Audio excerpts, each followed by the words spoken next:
അടുത്ത ദിവസം രാവിലെ ഉറക്കമുണർന്ന ജെസ്സി കാണുന്നത് യാതൊരു അനക്കവുമില്ലാതെ തന്റെ അടുത്തു കിടക്കുന്ന ജെയിനെയാണ്. ഹെറോയിന്റെ അമിതമായ ഉപയോഗം കാരണം അവളുടെ ബോധം നഷ്ടപ്പെട്ടതാണെന്ന് കരുതിയ ജെസ്സി നെഞ്ചിലമർത്തിയും ഉറക്കെ വിളിച്ചും അവളെ ഉണർത്താൻ ശ്രമിച്ചു. എന്നാൽ അവളുടെ ശരീരത്തെ ബാധിച്ച തണുപ്പിൽ നിന്നും അവൾ മരിച്ചു എന്ന സത്യം ജെസ്സി ഞെട്ടലോടെ മനസ്സിലാക്കി. കുറ്റബോധവും സങ്കടവും സഹിക്കാൻ കഴിയാതെ അവൻ അവളുടെ അടുത്തിരുന്ന് പൊട്ടിക്കരഞ്ഞു. അവന് കൂടുതലൊന്നും ചിന്തിക്കാനുണ്ടായിരുന്നില്ല. ഈ അവസ്ഥയിൽ തനിക്ക് വിളിക്കാൻ വാൾട്ട് മാത്രമേയുള്ളൂ എന്ന് അവന് വ്യക്തമായി അറിയാം. തലേ ദിവസം രാത്രി അവിടെ വന്നു പോയ വാൾട്ടാണ് ജെയിന്റെ മരണത്തിന് കാരണമെന്നറിയാതെ അവൻ വാൾട്ടിനെ സഹായത്തിനായി വിളിച്ചു. തന്റെ വീട്ടിൽ കുഞ്ഞിനെ നോക്കിക്കൊണ്ടിരുന്ന വാൾട്ട് ജെസ്സിയുടെ ഫോൺ എടുത്തു. ജെസ്സി കരഞ്ഞുകൊണ്ട് വാൾട്ടിനോട് കാര്യങ്ങളെല്ലാം പറഞ്ഞു. അവിടെ എന്താണ് സംഭവിച്ചതെന്ന് വ്യക്തമായി അറിയാവുന്ന വാൾട്ട് ഒന്നും അറിയാത്ത പോലെ അവനോട് പെരുമാറി. നീ ഒന്നുകൊണ്ടും പേടിക്കേണ്ടതില്ലെന്നും ഞാനുള്ളപ്പോൾ നിന്നെ ആർക്കും ഒന്നും ചെയ്യാൻ കഴിയില്ലെന്നും അവനെ സമാധാനിപ്പിക്കുന്ന വാൾട്ട് കുറച്ചു സമയത്തിനുള്ളിൽ നിന്നെ സഹായിക്കാൻ അവിടെ ആളുകൾ എത്തുമെന്ന് പറഞ്ഞ ശേഷം ഫോൺ കട്ട് ചെയ്തു. ശേഷം വാൾട്ട് സോളിനെ വിളിച്ച് കാര്യങ്ങളെല്ലാം വിശദമായി പറഞ്ഞു. അവന്റെ കാര്യം ഞാൻ നോക്കിക്കൊള്ളാമെന്ന് സോൾ വാൾട്ടിന് ഉറപ്പ് കൊടുത്തു. വാൾട്ട് പറഞ്ഞ പോലെ തന്നെ സഹായിക്കാൻ വരുന്നത് ആരാണെന്ന് നോക്കി ജെസ്സി വീടിന്റെ പുറത്തിരിക്കുകയാണ്. അപ്പോഴാണ് അവിടേക്ക് ഒരു കാർ വന്നത്. ആ കാറിൽ നിന്നും പരുക്കനായ ഒരു മനുഷ്യൻ ജെസ്സിയുടെ അടുത്തേക്ക് വന്നു. അത് സോളിന്റെ സുഹൃത്തായ മൈക്ക് ആയിരുന്നു. വർഷങ്ങൾക്ക് മുൻപ് പോലീസിലായിരുന്ന മൈക്ക് നിലവിൽ മയക്കുമരുന്ന് മാഫിയ തലവനായ ഗസ് ഫ്രിങ്ങിന്റെ വലങ്കയും അയാളുടെ മയക്കുമരുന്ന് സാമ്രാജ്യത്തിന്റെ സംരക്ഷകനുമാണ്. കുറ്റകൃത്യങ്ങളുടെ ലോകത്ത് പ്രവർത്തിക്കുന്നവരായതിനാൽ സോളുമായി നേരത്തെ പരിചയമുണ്ടായിരുന്ന മൈക്ക്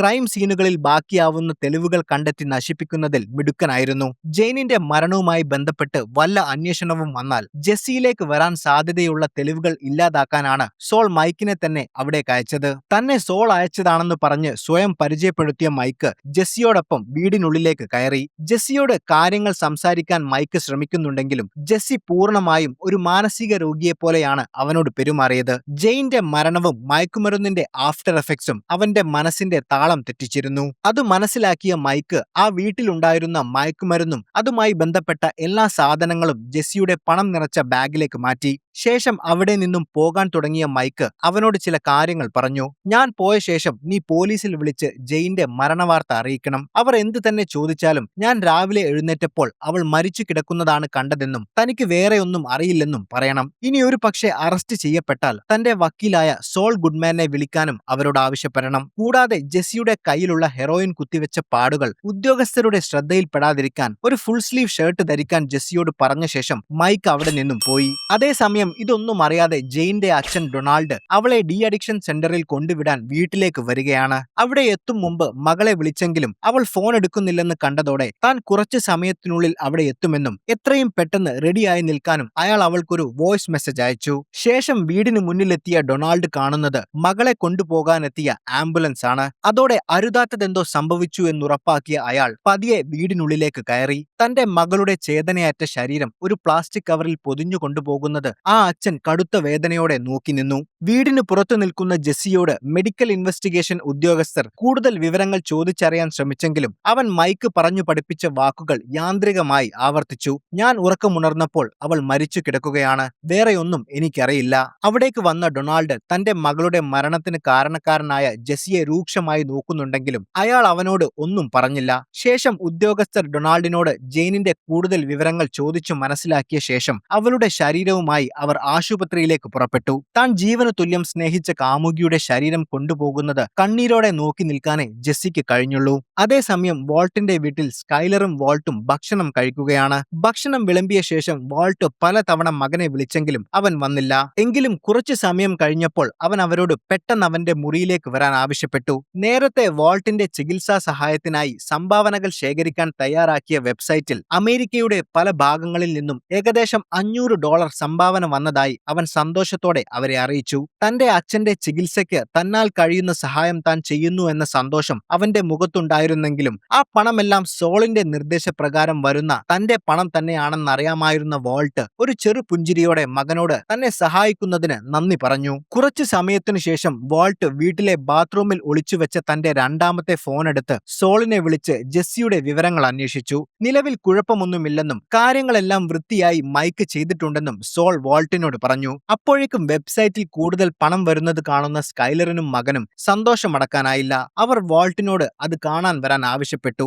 ഫോൺ അവിടെ ഒളിപ്പിച്ച ശേഷം വാൾട്ട് വീണ്ടും അവരുടെ അടുത്തേക്ക് പോയി. അതേസമയം ഡ്രഗ് എൻഫോഴ്സ്മെന്റ് ഓഫീസിൽ തന്റെ സഹപ്രവർത്തകരോട് സംസാരിക്കുകയാണ് ഹാങ്ക്. തന്റെ അളിയൻ വാൾട്ടിന്റെ ജീവൻ രക്ഷിക്കാൻ വലിയൊരു തുക വേണമെന്നും താല്പര്യമുള്ളവർ അവരാൽ കഴിയുന്ന പണം തന്ന് സഹായിക്കണമെന്നും എല്ലാവരോടും പറയുന്ന ഹാങ്ക് ഏറ്റവും വലിയ തുക സംഭാവന നൽകുന്നയാൾക്ക് താൻ സ്വന്തമായി വീട്ടിലുണ്ടാക്കിയ ബിയറിന്റെ ഒരു പാക്കറ്റ് സമ്മാനമായി നൽകുമെന്നും പറഞ്ഞു. ശേഷം കാര്യത്തിലേക്ക് കടക്കുന്ന ഹാങ്ക് കഴിഞ്ഞ ദിവസം നഗരത്തിലുണ്ടായ വെടിവെപ്പിൽ മരിച്ച കോംബോയെക്കുറിച്ച് സംസാരിച്ചു. എന്നാൽ കോംബോയെക്കുറിച്ച് അവരാരും ഇതുവരെ കേട്ടിട്ടുണ്ടായിരുന്നില്ല. കാരണം കോംബോ ഒരു മുഴുവൻ സമയ മയക്കുമരുന്ന് കച്ചവടക്കാരനായിരുന്നില്ല. അവന്റെ പേരിൽ അത്തരത്തിൽ കേസുകളൊന്നും ഇതുവരെ റിപ്പോർട്ട് ചെയ്തിട്ടുമില്ല. അങ്ങനൊരാളെക്കുറിച്ച് താൻ സംസാരിക്കാനുള്ള പ്രധാന കാരണം അവൻ വിറ്റിരുന്നത് നീല നിറത്തിലുള്ള ഹൈസൻബർഗ് ഉണ്ടാക്കുന്ന മെത്തായിരുന്നു എന്നതാണെന്ന് പറയുന്ന ഹാങ്ക് തന്റെ ചില സംശയങ്ങൾ അവരുമായി പങ്കുവച്ചു. കോംബോയുടെ മരണശേഷം നമ്മുടെ നഗരത്തിൽ നിന്നും നീല നിറത്തിലുള്ള മെത്ത് പൂർണ്ണമായും അപ്രത്യക്ഷമായി. എന്തായിരിക്കും അതിന്റെ കാരണമെന്ന് ചോദിക്കുന്ന ഹാങ്കിനോട് ഒരു പക്ഷേ ഹൈസൻബർഗിനെ നമ്മൾ പിടികൂടി അകത്താക്കിയത് കൊണ്ടാകാമെന്ന് ഗോമസ് മറുപടി പറഞ്ഞെങ്കിലും ഹാങ്ക് അത് സമ്മതിച്ചില്ല. കാരണം അവർ നേരത്തെ അറസ്റ്റ് ചെയ്ത ജെയിംസ് എന്ന കുറ്റവാളി യഥാർത്ഥ ഹൈസൻബർഗ് അല്ലെന്ന് ഉറച്ചു വിശ്വസിക്കുന്ന ഹാങ്ക് തന്റെ ചില അന്വേഷണങ്ങളിൽ നിന്നും ലഭിച്ച വിവരങ്ങളും നിഗമനങ്ങളും അവരോട് പറഞ്ഞു. നിലവിൽ മാർക്കറ്റിൽ ലഭിക്കുന്ന ഏറ്റവും മികച്ചതും എത്ര പണം കൊടുത്തും ആളുകൾ വാങ്ങാൻ താല്പര്യം കാണിക്കുന്നതുമായ ആ നീലമെത്ത് അങ്ങനെ എളുപ്പത്തിൽ അപ്രത്യക്ഷമാകില്ല. അതിപ്പോഴും പലയിടങ്ങളിലും ലഭ്യമായിരിക്കും. ഈ സംശയത്തിൽ താൻ അടുത്തുള്ള നഗരങ്ങളിലും ഗ്രാമങ്ങളിലുമുള്ള തന്റെ സുഹൃത്തുക്കളായ ചില പോലീസുകാരെ വിളിച്ച് കാര്യങ്ങൾ അന്വേഷിച്ചു. അവരിൽ നിന്നും ലഭിച്ച വിവരമനുസരിച്ച് ഈ നീലമെത്ത് ടെക്സസ്, അരിസോണ, കൊളറാഡോ, നെവാഡ തുടങ്ങിയ സംസ്ഥാനങ്ങളിൽ വ്യാപകമായി പ്രത്യക്ഷപ്പെടുന്നതായി തനിക്ക് അറിയാൻ കഴിഞ്ഞുവെന്ന് ഹാങ്ക് അവരോട് പറഞ്ഞു. സംസാരം അവസാനിപ്പിച്ചുകൊണ്ട് ഹാങ്ക് അവരോട് ഒരു കാര്യം ഉറപ്പിച്ചു പറഞ്ഞു. ഹൈസൻബർഗ് ഇപ്പോഴും നമ്മുടെ ഇടയിലുണ്ട്. അവൻ തന്റെ ബിസിനസ് മറ്റു സംസ്ഥാനങ്ങളിലേക്ക് വ്യാപിച്ചു കഴിഞ്ഞിരിക്കുന്നു. അതേസമയം വാൾട്ടിന്റെ വീട്ടിൽ സ്കൈലറും മകനും വളരെ സന്തോഷത്തിലാണ്. നേരത്തെ വെബ്സൈറ്റിൽ വന്ന സംഭാവന $500 ആയിരുന്നെങ്കിൽ ഇപ്പോൾ അത് 2500 കടന്നിരിക്കുന്നു. അവർ ഈ വിവരം വാൾട്ടിനോട് പറയുന്നുണ്ടെങ്കിലും വാൾട്ടിന്റെ ചിന്തകൾ മുഴുവൻ ജെസ്സിയെക്കുറിച്ചായിരുന്നു. ശേഷം സോളിനെ വിളിക്കുന്ന വാൾട്ട് ജെസ്സി എവിടെയാണെന്ന് അവനോട് അന്വേഷിച്ചു. ജെയിന്റെ ശരീരം വീട്ടിൽ നിന്നും കൊണ്ടുപോയ ശേഷം ജെസ്സി എങ്ങോട്ടാണ് പോയതെന്ന് സോളിന് അറിയില്ലായിരുന്നു. എങ്കിലും മൈക്ക് അവനെ അന്വേഷിച്ചിറങ്ങിയിട്ടുണ്ടെന്നും എവിടെയുണ്ടെന്ന് അവന് ചില സൂചനകൾ ലഭിച്ചിട്ടുണ്ടെന്നും സോള് വാൾട്ടിനോട് പറഞ്ഞു. ഒട്ടും സമയം കളയാതെ വീട്ടിൽ നിന്നിറങ്ങിയ വാൾട്ട് മൈക്കിനൊപ്പം ജെസ്സിയെ അന്വേഷിച്ചിറങ്ങി. ഒടുവിൽ മൈക്കും വാൾട്ടും എത്തിയത് ഒരു പഴയ തകർന്ന വീടിന്റെ മുന്നിലായിരുന്നു. മയക്കുമരുന്നിന്റെ ഉപയോഗം പൂർണ്ണമായും നിർത്തിയിരുന്ന ജെയിനിന്റെ മരണത്തിന് കാരണം താനാണെന്നുള്ള കുറ്റബോധം ജെസ്സിയെ വേട്ടയാടിയിരുന്നു. ആ വേദനയിൽ നിന്നും രക്ഷപ്പെടാൻ വീണ്ടും മയക്കുമരുന്നിന്റെ ലോകത്തേക്ക് അഭയം പ്രാപിക്കാൻ തീരുമാനിച്ച അവൻ തന്റെ കയ്യിൽ മയക്കുമരുന്നുകൾ ഒന്നുമില്ലാത്തതിനാൽ നഗരത്തിലെ മറ്റു മയക്കുമരുന്നടിമകൾ താമസിക്കുന്ന ക്രാക്ക് ഹൗസ് എന്നറിയപ്പെടുന്ന ഒരു വീട്ടിൽ ചെന്ന് കയറി. പുറത്തെത്തിയ വാൾട്ട് അകത്ത് കയറി അവനെ രക്ഷിക്കണമെന്ന് പറഞ്ഞപ്പോൾ മൈക്ക് വാൾട്ടിനെ തടഞ്ഞു. അതിനുള്ളിൽ ബോധമില്ലാത്ത മയക്കുമരുന്നടിമകൾ മാത്രമേ ഉണ്ടാവൂ എന്നും ഈ സ്ഥലം എപ്പോഴും പോലീസ് നിരീക്ഷണത്തിലായതിനാൽ അങ്ങോട്ട് പോയാൽ അവർ നിന്നെയും സംശയിക്കുമെന്നും മൈക്ക് പറഞ്ഞെങ്കിലും വാൾട്ട് അതൊന്നും കേൾക്കാൻ തയ്യാറായില്ല.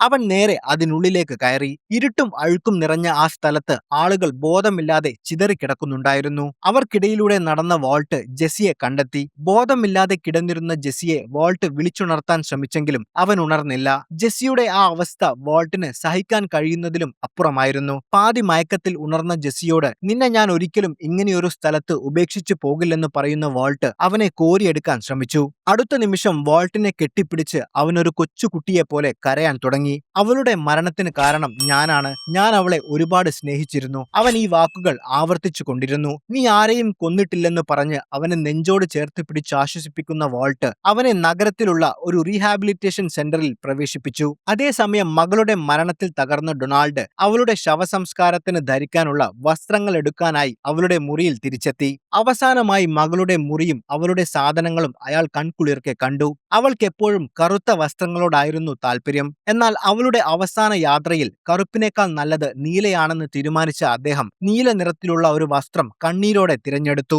അതേസമയം ഓഫീസിൽ ജോലികൾ ചെയ്തുകൊണ്ടിരുന്ന ഹാങ്കിനോട് മേലുദ്യോഗസ്ഥൻ ജോർജ് പുറത്തേക്ക് വരാൻ ആവശ്യപ്പെട്ടു. എല്ലാ വർഷവും ചാരിറ്റിയുടെ ഭാഗമായി ഡ്രഗ് എൻഫോഴ്സ്മെന്റ് ഒരു മാരത്തോൺ സംഘടിപ്പിക്കാറുണ്ട്. ഇത്തവണ ആ പരിപാടി സ്പോൺസർ ചെയ്യാനെത്തിയ 3 ബിസിനസ് ഉടമകളെ ഹാങ്കിന് പരിചയപ്പെടുത്താനാണ് അയാൾ വിളിപ്പിച്ചത്. കാന്റാന എന്ന റിയൽ എസ്റ്റേറ്റ് കമ്പനിയുടെയും ലോസ് പോളോസ്, അഡോബ് എന്നീ ഹോട്ടലുകളുടെയും ഉടമകളായിരുന്നു അവർ. അവിടെ വെച്ച് സ്പോൺസർഷിപ്പ് നൽകിയതിന് അവരോട് നന്ദി പറയുന്ന ഹാങ്ക് ലോസ് പോളോസിന്റെ ഉടമയായ ഗസ്സിനോട് നിങ്ങളുടെ ഫ്രൈഡ് ചിക്കൻ അടിപൊളിയാണെന്ന് പ്രത്യേകം പറഞ്ഞു. ശേഷം നഗരത്തിൽ നടക്കുന്ന മയക്കുമരുന്ന് ബിസിനസിനെ പറ്റിയും അതില്ലാതാക്കാൻ ഡ്രഗ് എൻഫോഴ്സ്മെന്റ് നടത്തുന്ന ശ്രമങ്ങളെപ്പറ്റിയും ഹാങ്ക് അവരോട് വിശദീകരിച്ചു. ആ മീറ്റിംഗ് അവസാനിപ്പിച്ച് അവർ പിരിയാൻ നേരം വാൾട്ടിന്റെ ഫോട്ടോ വെച്ച സംഭാവന പെട്ടി ശ്രദ്ധിക്കുന്ന ഗസ് ഇതിവിടെ ജോലി ചെയ്യുന്ന ഓഫീസർ ആണോ എന്ന് ഹാങ്കിനോട് ചോദിച്ചു. എന്നാൽ അതെന്റെ അളിയനാണെന്നും അയാൾക്ക് ക്യാൻസർ ആണെന്നും ഹാങ്ക് പറഞ്ഞപ്പോൾ ഗസ് ഒന്ന് ഞെട്ടിയെങ്കിലും അത് പുറത്തു കാണിക്കാതെ ഒരു വലിയ തുക സംഭാവനയായി നൽകിയ ശേഷം ഗസ് അവിടെ നിന്നും പോയി.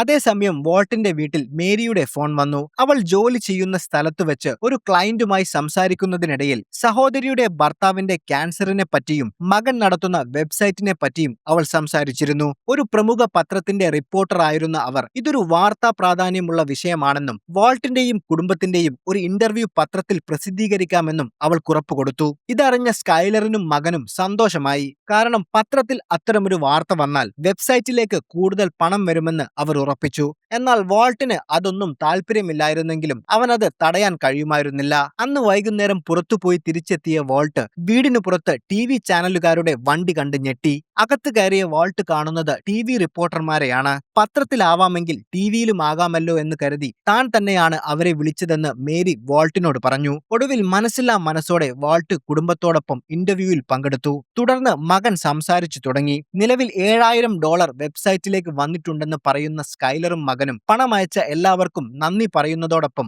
വാൾട്ട് നല്ലൊരു അച്ഛനും ഭർത്താവും അധ്യാപകനുമാണെന്നും അദ്ദേഹത്തെ നഷ്ടപ്പെടുത്താൻ ഞങ്ങൾ ആഗ്രഹിക്കുന്നില്ലെന്നും പറഞ്ഞു. എന്നാൽ ഇതെല്ലാം സംഭവിക്കുമ്പോൾ തന്റെ മുഖം പത്രത്തിലും TVയിലുമെല്ലാം വന്നാൽ താൻ ബിസിനസ് ചെയ്യുന്ന ഗസ് അടക്കമുള്ള ആളുകൾ ശ്രദ്ധിക്കുമെന്ന ഭയമുണ്ടായിരുന്ന വാൾട്ടിന്റെ മുഖത്ത് വല്ലാത്തൊരു സംശയവും ഭയവുമായിരുന്നു. അടുത്ത ദിവസം റീഹാബ് സെന്ററിൽ പോയി ജെസ്സിയെ കാണുന്ന വാൾട്ട് അവന്റെ സുഖവിവരങ്ങൾ അന്വേഷിക്കുന്നതോടൊപ്പം ജീവിതം പോസിറ്റീവായി കാണാനും കഴിഞ്ഞ കാര്യങ്ങൾ മറക്കാനും അവനെ ഉപദേശിച്ചു. പ്രധാനമായും മറ്റൊരു വിവരം കൂടി പറയാനാണ് വാൾട്ട് അവിടെ പോയത്. അടുത്ത വെള്ളിയാഴ്ചയാണ് തന്റെ സർജറി എന്ന് പറയുന്ന വാൾട്ട് തനിക്കെന്തെങ്കിലും സംഭവിച്ചാൽ നിന്റെ പണം സോളിന്റെ കയ്യിലുണ്ടെന്നും നിന്റെ എല്ലാ കാര്യങ്ങളും അവൻ നോക്കിക്കൊള്ളുമെന്നും പറഞ്ഞു. എന്നാൽ താൻ കാരണമാണ് ജെയിൻ മരിച്ചതെന്ന കുറ്റബോധത്തിൽ നിന്നും അവൻ പൂർണ്ണമായും മുക്തനായിരുന്നില്ല. 2 ദിവസങ്ങൾക്ക് ശേഷം ആശുപത്രിയിൽ വാൾട്ടിന്റെ സർജറിക്കായുള്ള ഒരുക്കങ്ങൾ നടക്കുകയാണ്. സർജറിക്ക് ശേഷം താൻ പൂർണ്ണ ആരോഗ്യവാനായി തിരിച്ചു വരുമെന്ന് ഭാര്യയ്ക്കും മകനും വാൾട്ട് ഉറപ്പുകൊടുത്തു. ശേഷം ആദ്യത്തെ അനസ്തേഷ്യ നൽകിയതോടെ വാൾട്ട് പതിയെ മയക്കത്തിലേക്ക് വീഴാൻ ആരംഭിച്ചു. അതിനിടെ വീട്ടിൽ നിന്നും കൊണ്ടുവന്ന സാധനങ്ങളെല്ലാം പരിശോധിക്കുന്ന സ്കൈലർ നിങ്ങളുടെ ഫോൺ എടുക്കാൻ മറന്നുപോയോ എന്ന് വാൾട്ടിനോട് ചോദിച്ചു. എന്നാൽ വാൾട്ട് നൽകിയ മറുപടി തന്റെ 2 ഫോണിൽ ഏതാണെന്ന് ചോദിക്കുന്ന പോലെ വിച്ച് വൺ എന്നായിരുന്നു. വാൾട്ടിന്റെ കയ്യിൽ ഒരു ഫോൺ മാത്രമേയുള്ളൂ എന്ന് വിശ്വസിച്ചിരുന്ന സ്കൈലർ ഇത് കേട്ട് ശരിക്കും ഞെട്ടി.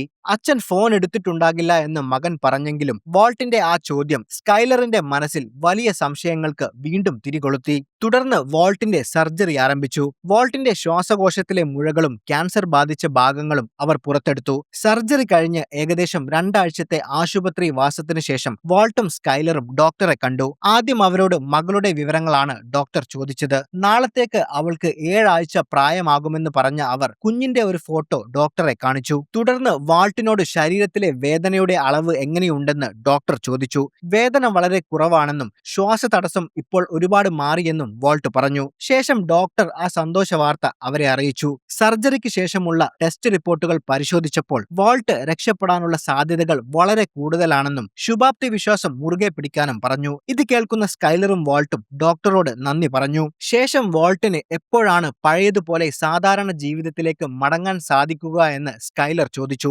ഭാരമെടുക്കുന്ന ജോലികളൊന്നും ചെയ്യരുതെന്നും കുറച്ചാഴ്ചകൾ കൂടി പൂർണ്ണമായും വിശ്രമിക്കണമെന്നും ഡോക്ടർ നിർദ്ദേശിച്ചു. എന്നാൽ സ്വന്തം കാര്യങ്ങൾ ഒരു പരിധിവരെ സ്വയം ചെയ്യാൻ വാൾട്ടിന് സാധിക്കുമെന്നും അദ്ദേഹം പറഞ്ഞു. അതേസമയം ജെയിനിന്റെ അച്ഛൻ ഡൊണാൾഡ് തിരികെ ജോലിയിൽ പ്രവേശിച്ചു. പൈലറ്റ് ആയിരുന്ന ഡൊണാൾഡ് നിലവിൽ എയർ ട്രാഫിക് കൺട്രോളറാണ്. ആകാശത്ത് പറക്കുന്ന വിമാനങ്ങൾക്ക് സുരക്ഷിതമായ പാതയൊരുക്കുക, വിമാനങ്ങൾ തമ്മിൽ കൂട്ടിയിടിക്കാതെ കൃത്യമായ അകലം പാലിക്കുന്നുണ്ടെന്ന് ഉറപ്പുവരുത്തുക, പൈലറ്റുമാർക്ക് വിമാനം ഉയർത്താനും താഴ്ത്താനും ദിശ മാറ്റാനും നടത്താനുമുള്ള നിർദ്ദേശങ്ങൾ റേഡിയോ വഴി നൽകുക എന്നിവയാണ് അയാളുടെ പ്രധാന ജോലികൾ. മകളുടെ മരണത്തിന്റെ പേരിൽ സഹപ്രവർത്തകർ ദുഃഖം രേഖപ്പെടുത്തിയെങ്കിലും അതെല്ലാം മറന്ന് ജോലിയിൽ ശ്രദ്ധിക്കാനാണ് താൻ ഇപ്പോൾ ശ്രമിക്കുന്നതെന്ന് അയാൾ അവരോട് പറഞ്ഞു.